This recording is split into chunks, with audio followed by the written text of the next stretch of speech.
इस लास्ट एक हफ्ते को मैक्सिमम किस तरीके से यूटिलाइज करें कि हमारे एग्जाम की परफॉर्मेंस जो बेस्ट टू बेस्ट हो सकती है वो हो जाए और हमारे मार्क्स भी इंक्रीज हो जाए। 5 काम करने हैं इन 7 दिनों के अंदर अपने को। स्टार्टिंग में डिफिकल्ट लगे टॉपिक उनको तो स्पेशल टाइम देना ही देना है, और कम से कम 2 मॉक, एक नहीं कम से कम 2 मॉक। के दिमाग सुन, नॉर्मली तो मैं तेरे को हाफ आवर में ब्रेक देता था, बट एग्जाम में नहीं मिलेगा तो उसकी भी तो ट्रेनिंग देनी पड़ेगी ना दिमाग को। तो सिंपली बात है, फर्स्ट डे अपन रिवीजन करेंगे, सेकंड डे अपन मॉक देंगे, मॉक के बाद में वापस रिवीजन करेंगे एक बार। हाँ जी, तो वेलकम स्टूडेंट्स, कैसे हैं आप सब लोग। तो मैं आप लोगों का मेंटर दोस्त एंड गाइड निमेशन हाजिर हूं आप लोगों के सामने द मच अवेटेड वीडियो के साथ में। एग्जाम्स आ रहे हैं साहब, लास्ट एक हफ्ता बचा है सर। अब इस लास्ट एक हफ्ते को मैक्सिमम किस तरीके से यूटिलाइज करें कि हमारे एग्जाम की परफॉर्मेंस जो बेस्ट टू बेस्ट हो सकती है वो हो जाए और हमारे मार्क्स भी इंक्रीज हो जाए। तो बच्चों, आज की इस वीडियो में मैं आपके साथ में शॉर्ट में यही टिप्स एंड ट्रिक्स शेयर करने वाला हूं। आपको बताने वाला हूं कि लास्ट जो अभी 7 दिन बचे हैं इनमें आपको क्या चीज़ों पे ध्यान देना चाहिए, कैसे इन 7 दिनों को आपको मैनेज करना चाहिए, क्या क्या आपके फोकस एरियाज रहेंगे जिससे एग्जाम में आपके पास मैक्सिमम मार्क्स स्कोर करने का चांस रहे। हमारे एग्जाम की परफॉर्मेंस मैक्सिमाइज करने की कोशिश करेंगे इन लास्ट 7 डेज में। तो स्टार्ट करते हैं स्ट्रैटेजी के साथ में। बहुत सिंपल सी स्ट्रैटेजी है बच्चों, देखो 5 काम करने हैं इन 7 दिनों के अंदर अपने को, ठीक है। बहुत सिंपल सा काम है, कुछ चीजें देखो आपको भी पता है, मैं उसमें बस थोड़ा सा पॉलिश करने के लिए आया हूं। सबसे पहले तो भाई अपने को पता है कि अपने को एक कॉम्प्रिहेंसिव रिवीजन करना है। जो भी टॉपिक्स पढ़े हैं, जो भी क्वेश्चन सॉल्व करे हैं अभी तक, मैंने क्लास में बोला भी है आपको कि जब भी आप प्रैक्टिस कर रहे हो, आपके पास में प्रैक्टिस का मतलब ये है कि मैं हाथों हाथ मार्क करता जा रहा हूं कि सर ये टॉपिक मैंने पढ़ा, इसमें मुझे समझ में आया, इस टॉपिक में मुझे थोड़े से डाउट हुए। आपने देखा होगा स्टडी हब पे भी वो ऑप्शन देता है टू रेट योर कॉन्फिडेंस, कि इस टॉपिक में आपका कॉन्फिडेंस लेवल कैसा है, क्या आप यहाँ इस टॉपिक में फुल्ली कॉन्फिडेंट है या इस टॉपिक में आपको लगता है कि नहीं यार मैं थोड़ा सा, मेरा कॉन्फिडेंस थोड़ा सा हिला हुआ है, maybe I am not that much prepared.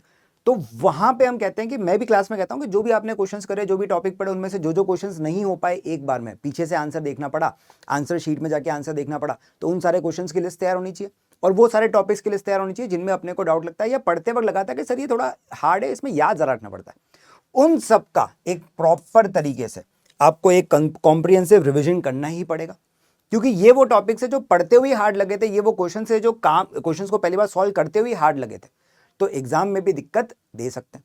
तो प्रॉपर एक कॉम्प्रिहेंसिव रिवीजन करना है। रिवीजन करने का मैंने आपको तरीका भी बताया, ठीक है ना, कि भाई हम जब रिवीजन करने बैठते हैं तो हम ऐसे नहीं कि चैप्टर वाइज रिवीजन करते हैं, हम रैंडम रिवीजन करते हैं। जैसे अपन बार बार क्लास में करते हैं ये बात कि सर अगर मैंने जैसे कोई टॉपिक उठाया और मेरे सामने एक वर्ड आया कि लेट से मैं बात करना चाह रहा हूँ कैपिटल अलाउंस की, तो कैपिटल अलाउंस कहाँ कहाँ पर भी मेरे सामने आया हुआ है, कैपिटल अलाउंस के पॉइंट्स कौन कौन से चैप्टर में, मैं सारे चैप्टर्स एक साथ रिवाइज करना चाहूंगा। सबसे पहले मेरे दिमाग में आएगा property income. Sir property income के अंदर अगर आप कैश बेसिस यूज कर रहे हो या अक्रूवल बेसिस यूज कर रहे हो, उसके हिसाब से डिपेंड करता है कैपिटल अलाउंस मिलेगा नहीं मिलेगा, कैसे मिलेगा।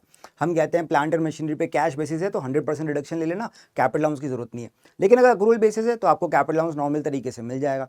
कार के केस में आपके पास ऑप्शन होता है, या तो आप कैपिटल अलाउंस क्लेम कर सकते हो या एएमएपी क्लेम कर सकते हो। हम हमेशा एएमएपी का ऑप्शन चूज करते हैं। फिर एसबीए आपके कोर्स में है नहीं इसके अंदर, लेकिन वहां पे भी हमने पढ़ा हुआ है, चार्ट में लिखा हुआ है कि इसके ऊपर आपको जो भी स्ट्रक्चर में बिल्डिंग है उसके ऊपर आपको एसबीए मिल जाता है। फिर हमने पढ़ा हुआ है कैपिटल अलाउंस के बारे में अपने एम्प्लॉयमेंट में, कि अगर एज ए एम्प्लॉय आपने अपनी कार बिजनेस के लिए यूज करी है, ठीक है, और ट्रेडिंग प्रॉफिट में तो कैपिटल अलाउंस अपन पढ़ते ही हैं पूरा का पूरा, तो वो मैंने रिवाइज करा। साथ साथ में मैंने कंपनी का पॉइंट रिवाइज करा कि अच्छा कैपिटल अलाउंस में इंडिविजुअल और कंपनी में क्या डिफरेंसेस, ठीक है। फिर वैट का एक पॉइंट है जो कनेक्ट करता है कि अगर मान लो किसी असेट की परचेज पे आपको इनपुट वैट मिल सकती है तो कैपिटल अलाउंस के लिए जो आप कॉस्ट लेके चलोगे वो एक्सक्लूसिव ऑफ वैट लेके चलोगे, और अगर नहीं मिलती है तो इंक्लूसिव ऑफ वैट लेके चलोगे। अब ये सारे पॉइंट मैंने रिवाइज कर दिए एक साथ। हुआ क्या इससे, इससे मेरे टॉपिक अलग अलग चैप्टर के रिवाइज हुए और मेरे को लिंक पता पड़ा कि एग्जाम में अगर मान लो कभी घुमा फिरा के क्वेश्चन आ भी जाए तो भी मुझे कैपिटल अलाउंस का पूरा प्रोविजन पता है। ऐसे कार्ड्स, ऐसे ही आपकी कोई भी और भी दूसरे आपके पास में पॉइंट्स वगैरह हैं, ठीक है। इन सबको इसी तरीके से रैंडम रिविजन्स के थ्रू अपने को लेकर के चलना है, तो कॉम्प्रिहेंसिव रिविजन लेना है। फिर मैंने बता ही दिया जो जो वीक एरियाज लगे थे, जो जो आपको लगे थे कि भाई मेरे को स्टार्टिंग में डिफिकल्ट लगे टॉपिक, उनको तो स्पेशल टाइम देना ही देना है, ठीक है साहब। अब सर ये तो चलो हो जाएगा, ये तो हम करेंगे भी सर, ये तो मैं पता भी था। काफी बच्चे बोलेंगे सर ये तो पता है, आप तो कुछ एक्स्ट्रा बताओ। तो ठीक है, ये 2 स्टेप मान लो अगर आपको पता भी है तो इस स्टेप पर आप स्किप नहीं कर सकते। बच्चे ये स्टेप स्किप कर जाते हैं, वो कहते हैं कि सर टाइम कम है ना, अभी ठीक है रिवीजन कर लेते हैं सर, मॉक टेस्ट वगैरह देख लेंगे, ऊपर ऊपर से देख लेते हैं सर। नहीं मेरे दोस्त, प्रॉपर, और मॉक टेस्ट से मेरा मतलब सिर्फ ये नहीं कि बैठ के मॉक टेस्ट दे दिया, प्रॉपर टाइम्ड कंडीशन में मॉक टेस्ट देना है मेरे दोस्त। प्रॉपर अपने आप को 3 आवर्स के लिए लॉक करके कमरे में घर वालों को बोल के कि मैं एक मॉक टेस्ट अटेम्प्ट करने वाला हूँ, मुझे 3 घंटे तक डिस्टर्ब ना करें, मेरा पेपर की तरह होगा, प्रॉपर पेपर एनवायरनमेंट में होंगे, फ़ोन दूर होगा, किताबें दूर होगी, सिर्फ आपके सामने आपका लैपटॉप, एक रफ पेपर और कैलकुलेटर, उसके अलावा कुछ भी नहीं। और प्रॉपर टाइम करेंगे कि भाई कितने टाइम पीरियड, क्या 3 आवर में मेरा पेपर पूरा हो पा रहा है, नहीं हो पा रहा है, किस सेक्शन पे कितना टाइम लग रहा है। और कम से कम 2 मॉक, एक नहीं, कम से कम 2 मॉक। कोई पूछेगा कितने, तो मिनिमम 2 मॉक्स। 2 आपको करना है, एक मैं प्री मॉक करा दूंगा, ठीक है, प्री मॉक की वीडियो ऑलरेडी है, तो एक मेरे साथ हो जाएगा प्री मॉक, 2 आपको करने, ठीक है जी। और टाइम कंडीशन में करने मेरे दोस्त, ठीक है, पूरी तरीके से एग्जाम प्रेशर के साथ में, क्योंकि एग्जाम में बच्चों के साथ में दिक्कत ही होती है। अभी आप पढ़ने बैठे, आधा घंटा पढ़े, हाफ एन आवर पढ़े, और फिर उसके बाद में ऑटोमेटिकली ऐसा लग गया कि सर मन नहीं कर रहा, उठ के ब्रेक ले लिया। एग्जाम में ये नहीं कर सकते ना मेरे दोस्त। एग्जाम के अंदर सिंपल सी बात है, आप पेपर लिखने गए हो, एग्जाम हॉल में एंटर कर रहे हो, फिर वहां से सीधा 3 आवर बाद जब पेपर खत्म होगा तभी बाहर निकल पाओगे ना। तो 3 आवर्स के लिए सिट डाउन करके प्रॉपर तरीके से दिमाग को ट्रेन भी तो करना पड़ेगा कि दिमाग सुन, नॉर्मली तो मैं तेरे को हाफ एन आवर में ब्रेक देता था, बट एग्जाम में नहीं मिलेगा, तो उसकी भी तो ट्रेनिंग देनी पड़ेगी ना दिमाग को। तो इसके लिए टाइम कंडीशन में मॉक देना जरूरी है। उसके बाद में जो रिजल्ट आया मॉक का, अब मॉक का आपने पेपर दे दिया, देख लिया, अच्छा क्या रिजल्ट आ रहा है, उसको एनालाइज भी तो करो कि क्या हुआ, गलत क्यों आया, मार्क्स कम आए तो क्यों नहीं आए, स्ट्रगल एरिया आइडेंटिफाई करो। और इन स्ट्रगल एरियाज को लास्ट के 2 दिन के अंदर, अच्छा मॉक कब देना है, तो हम बात कर रहे हैं लास्ट वीक की ना, तो स्टार्टिंग के 4 डेज के अंदर, लास्ट 7 डेज में से स्टार्टिंग के 4 डेज में ये मॉक निपटाने अपने को। तो कॉम्प्रिहेंसिव रिवीजन और मॉक, पहले एक कॉम्प्रिहेंसिव रिवीजन करो, एक मॉक दो, उसके रिजल्ट्स को आइडेंटिफाई करो, देखो क्या क्या एरियाज में दिक्कत थी। थर्ड डे आप, सेकंड डे में आपने मॉक दिया, फर्स्ट डे रिवीजन करा, सेकंड डे आपने मॉक दिया, सेकंड डे एंड पे आपको पता पड़ गया कौन कौन से एरियाज मेरे खराब है, उनको आपने रिवाइज करा। थर्ड डे वापस एक मॉक दिया, वापस चेक करा क्या क्या दिक्कत है, उनको रिवाइज करा। फोर्थ डे तक आते आते आपका ये काम हो जाएगा, 2 मॉक हो गए, 2 बार रिवीजन भी हो गया। अब इसके बाद में क्या करना है साहब, इसके बाद में अपने को अपनी एग्जामिनर रिपोर्ट्स और जो एक्स्ट्रा टेक्निकल आर्टिकल्स और ये सारी चीज़ें ये देखनी, एक दिन इसके लिए निकालना है। एग्जामिन रिपोर्ट देखेंगे, टेक्निकल आर्टिकल्स देखेंगे, एग्जामिन रिपोर्ट की वीडियो मैंने अपलोड कर रखी है, उसमें कॉमन मिस्टेक्स मैंने बता रखी है कि क्या क्या एग्जामिनर कमेंट्स है। टेक्निकल आर्टिकल्स में से क्वेश्चन आया हुआ है, मैंने बोला हुआ भी है, तो टेक्निकल आर्टिकल अपने को वहाँ पे देखना है, तो वो सारी चीज़ें अपन करेंगे, ठीक है। और कोशिश करेंगे कि जो जो मिस्टेक्स हमसे यहाँ पे हो रही है वो एग्जाम में ना हो। तो ये अपना 5 स्टेप प्लान रहेगा लास्ट 7 डेज के लिए, ठीक है। 5th डे तक आते आते ये काम हो गया। 6th और 7th डे वापस आप अपने रिवीजन पे और अपने जो भी आपको लगता है वीक एरियाज रह गए सर हमारे, उन पे फोकस करना है। तो सिंपली बात है, फर्स्ट डे अपन रिवीजन करेंगे, सेकंड डे अपन मॉक देंगे, मॉक के बाद में वापस रिवीजन करेंगे एक बार, ठीक है, देखेंगे क्या दिक्कतें वगैरह हुई। थर्ड डे वापस आपको चाहिए तो आप रिवीजन के लिए लो। फोर्थ डे आपका वापस से सेकंड मॉक हो जाएगा, ठीक है। 5th डे में अपन टेक्निकल आर्टिकल और एग्जामिन रिपोर्ट करेंगे और रिवीजन तो साथ साथ में चल ही रहा है। 7th डे वापस जाने से पहले एक शॉर्ट रिवीजन करके आराम से रेस्ट करो। एग्जाम में जाने से पहले आप आराम से रेस्ट लो, अपने आप को कूल डाउन करो।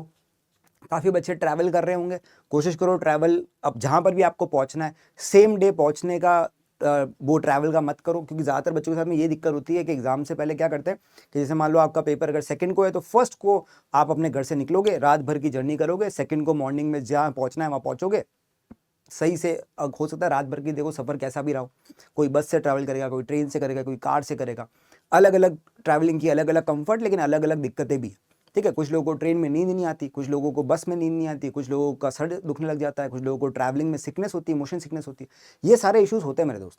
और एग्जाम का प्रेशर ऊपर से कुछ ना कुछ गलत होने के चांसेस हमेशा रहते हैं। बॉडी ऑलरेडी स्ट्रेस के अंदर है, आपने बॉडी को एक अनफेमिलियर एनवायरनमेंट में डाल दिया और नेक्स्ट डे आप बोल रहे हो कि अब बैठो 3 घंटे के लिए एग्जाम में पेपर दो, मान लो हेडेक हो गया तो ये गलती नहीं करनी है। एग्जाम अगर जहाँ भी जो लोग सेंट्रल लिए ट्रैवल कर रहे हैं, एक दिन अपने पास में बफर रखो। अगर आपका सेकंड को पेपर है तो आप कोशिश करो कि फर्स्ट को मॉर्निंग में या फर्स्ट को दिन तक या at the very least first को इवनिंग तक वहाँ पहुँच जाओ। एक नाइट वहीं पे स्टे करो आप अपने हिसाब से जो भी पॉसिबल है, और सेकंड को फिर आप अपना पेपर दे दो। तो एक दिन पहले पहुँचो आपके, और कोशिश करो कि सेंटर विजिट करके देख लो। काफ़ी बच्चे ना नए शहर में ट्रैवल कर रहे हो, पहली बार जब पेपर दे रहे हैं, ये फर्स्ट टाइम का ही है, एक बार आपने सेंटर देख लिया उसके बाद तो नेक्स्ट टाइम से आपको पता है कि हाँ भाई ये सेंटर है, यहाँ पे मुझे रुकना होता है, यहाँ होटल है। काफ़ी सारे बच्चों को था ना बिल्कुल स्ट्रीमलाइन प्रोसेस है, काफ़ी सारे बच्चे मुझे मिलते हैं उनको तब होटलों के नाम भी याद हो गए कि सर ये सेंटर आता है, अगर ये सेंटर हमने भरा है तो इसके पास में याली होटल करानी है, अगर यहाँ मैं दूंगा इस शहर में दूंगा पेपर तो ये सेंटर है, इसके पास में ये करानी है।